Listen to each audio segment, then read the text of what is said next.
Pendidikan keuangan seharusnya menjadi pilar dalam kurikulum pendidikan kita, namun sayangnya, hal ini seringkali terabaikan di sekolah. Akibatnya, banyak individu melangkah ke dunia yang penuh tantangan tanpa pengetahuan yang memadai tentang pengelolaan uang. Rasa bingung dalam hal keuangan menjadi hal yang umum, sebuah kondisi yang seharusnya bisa dihindari. Korupsi yang menggerogoti dunia akademis sejatinya sama menyedihkannya dengan korupsi di sektor perbankan maupun politik. Realita ini menciptakan generasi yang tidak hanya kurang terlatih, tetapi juga tidak siap menghadapi tantangan keuangan yang datang seiring bertambahnya dewasa. Ini menciptakan siklus yang berbahaya dan menimbulkan dampak jangka panjang. Salah satu kesalahpahaman utama yang perlu diperbaiki adalah anggapan bahwa menyimpan uang akan membuatmu kaya. Dalam dunia keuangan modern, kita membutuhkan pemahaman yang jauh lebih luas mengenai utang dan pajak. Sebuah pemahaman yang lebih dalam ini akan membantu individu mengelola sumber daya mereka dengan lebih efektif di tengah laju perubahan yang cepat. Saat kita membahas tentang uang, sikap berpikir yang benar dapat menjadi cahaya penuntun. Dengan pendidikan yang tepat, individu dapat keluar dari pola pikir sebagai karyawan yang hanya menggantungkan hidupnya pada gaji. Sebaliknya, mereka bisa menjadi pemikir yang mandiri dan memiliki kendali penuh atas kehidupan finansial mereka. Konsep mengajarkan untuk menangkap ikan menjadi semakin relevan dalam konteks ini. Dengan memberikan keterampilan yang tepat, kita tidak hanya memberikan alat kepada seseorang untuk bertahan hidup, tetapi juga untuk mencapai kesejahteraan finansial yang berkelanjutan sepanjang hidup mereka. Ini adalah investasi jangka panjang yang tak ternilai. Sebagian besar orang tidak menyadari bahwa pajak seringkali menjadi pengeluaran terbesar dalam hidup mereka.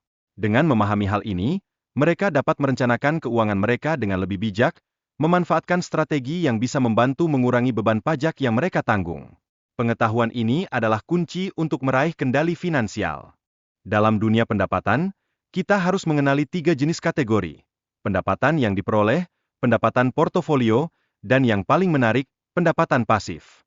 Pendapatan pasif, yang tidak dikenakan pajak, memberikan peluang yang berbeda bagi individu dibandingkan dengan pendapatan yang diperoleh melalui kerja keras. Ini adalah pelajaran berharga yang perlu dipahami. Sayangnya, pendidikan tentang keuangan seringkali diabaikan, dan banyak orang miskin yang tidak memiliki pengetahuan dasar untuk mengelola aset mereka. Kondisi ini berkontribusi pada kesenjangan yang semakin lebar antara orang kaya dan miskin, menciptakan tantangan tersendiri dalam masyarakat kita. Menariknya, menggunakan utang sebagai alat keuangan bisa menjadi strategi yang menguntungkan. Dengan pendekatan ini, seseorang tidak lagi terjebak dalam pemikiran, "Saya tidak mampu," karena banyak lembaga keuangan yang siap memberikan pinjaman. Ini menciptakan peluang yang sebelumnya mungkin tak terpikirkan. Pendidikan finansial seharusnya menjadi prioritas agar setiap individu dapat memahami cara kerja pajak dan bagaimana memanfaatkan utang untuk menciptakan kekayaan. Dengan pemahaman ini, kita tidak hanya meningkatkan kesejahteraan pribadi, tetapi juga kesejahteraan masyarakat secara keseluruhan. Mengubah pola pikir dari "saya tidak bisa" menjadi "bagaimana saya bisa" adalah kunci untuk membuka berbagai peluang baru. Sikap ini dapat memotivasi individu untuk mencari solusi yang inovatif. Dengan cara ini, mereka benar-benar mengubah cara mereka berinvestasi dalam masa depan mereka. Dan terpenting, kesalahan adalah bagian dari proses belajar yang tidak boleh ditakuti. Setiap orang pasti memiliki titik rendah dalam hidupnya.